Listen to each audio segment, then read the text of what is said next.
Глава республики Егор Борисов принял участие в заседании правительственной комиссии по вопросам социально-экономического развития Дальнего Востока под председательством Дмитрия Медведева. Как отметил глава правительства России, на сегодняшний день создано 12 территорий опережающего развития.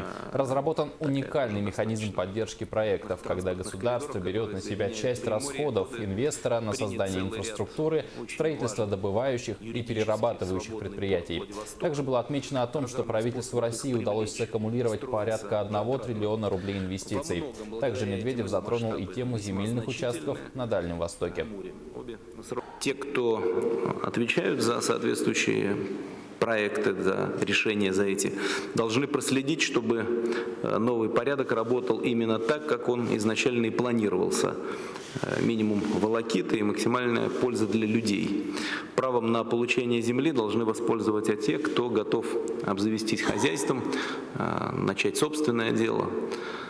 Посмотрим, как это будет работать в современных условиях, потому что мы все помним исторические аналоги, параллели с решениями, которые принимались практически 100 лет назад. Тогда они принесли пользу Дальнему Востоку. Посмотрим, как будет в этот раз.